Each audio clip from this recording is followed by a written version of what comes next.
প্রিয় দর্শক বন্ধুরা, আসসালামু আলাইকুম। তো আজকে আপনাদের একটা ভিডিও দেওয়ার জন্য আসলাম।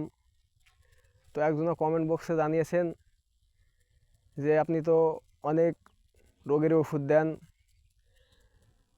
তো আমার একটা রোগ আছে, তা আপনি কি সেই রোগের ওষুধ দিতে পারবেন? তা সেই রোগটা কি? সেই রোগটা হচ্ছে ডায়াবেটিস। তা গাছ পারে না এমন কোনো রোগ পৃথিবীতে আজ পর্যন্ত জন্ম হয়নি যে আল্লাহর সৃষ্টি গাছ কোনো রোগকে নিরাময় করতে অক্ষম। তো আপনারা জানেন এক একটা গাছের এক এক রকম গুণ ক্ষমতা আল্লাহ দিয়েছে। তো এই ডায়াবেটিসকে কিভাবে নিয়ন্ত্রণ করবেন, এবং ডায়াবেটিস খুব খারাপ একটা রোগ, খুব মারাত্মক একটা রোগ, তো এটা কিসের দ্বারাই ভালো করবেন? তো চলেন সেটাই আপনাদেরকে সুন্দরভাবে দেখাই। তো এই যে স্ক্রিনে যে গাছটা আপনারা দেখতে পাচ্ছেন, তো এই গাছের দ্বারাই, এই যে পাতাগুলো দেখেন, গাছটা চিনতে হবে। গাছটা না চিনতে পারলে আপনারা কাজ করতে পারবেন না। তো এই গাছের দ্বারাই আপনাদের যে ডায়াবেটিসের রোগ আছে, এই রোগ থেকে আপনারা মুক্তি পাবেন। তা কিভাবে মুক্তিটা পাবেন? এই যে গাছ দেখছেন, এই গাছটা উঠাবেন।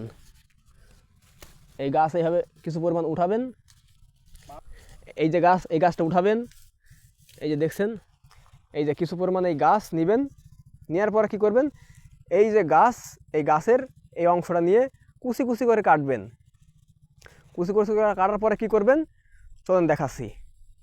এই যে দেখতে পাচ্ছেন, আমি কিছু গাছ এই যে পানিতে ভিজাই রাখছি, কুচি কুচি করে কেটে। এই যে দেখেন তার হয়ে যাচ্ছে, দেখেন কেরম রস বার হয়েছে, তার হয়ে যাচ্ছে।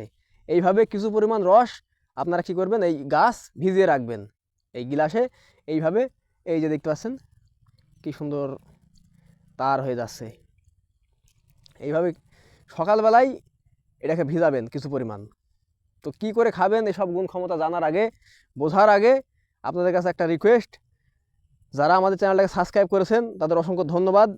আর যারা সাবস্ক্রাইব করেননি তারা অবশ্যই করে আমাদের চ্যানেলটা সাবস্ক্রাইব করে দিবেন। আর যারা ফেসবুক থেকে দেখছেন তারা অবশ্যই ফলো করে রাখবেন, কেননা যখন আমরা এই মূল্যবান ভিডিওগুলো ছাড়বো সর্বপ্রথম আপনাদের মোবাইলে পৌঁছে যাবে। তো এই যে গাছ, এর দ্বারাই আপনারা উপকৃত হবেন। এইভাবে ভিজায় রাখবেন সকালবেলায় ওই গাছ কুচি কুচি কেটে এই পানিতে ভিজায় রেখে করবেন। সকালবেলায় বাসি পেটে এই পানিটা আপনারা খেয়ে নেবেন। এইভাবে এইভাবে চিপে এই গাছগুলা ফেলে দিবেন। এই গাছগুলা ফেলে দেওয়ার পরে কি করবেন, এই যে পানিটা আছে এই পানিটা আপনারা খাবেন। বেশি দিন না, 2-3 দিন খাওয়ার পরে দেখবেন আপনার যে ডায়াবেটিসের রোগটা আছে অনেকটা কমে এসেছে। তো সকলকে ধন্যবাদ ভিডিওটা সম্পূর্ণ দেখার জন্য। আসসালামু আলাইকুম।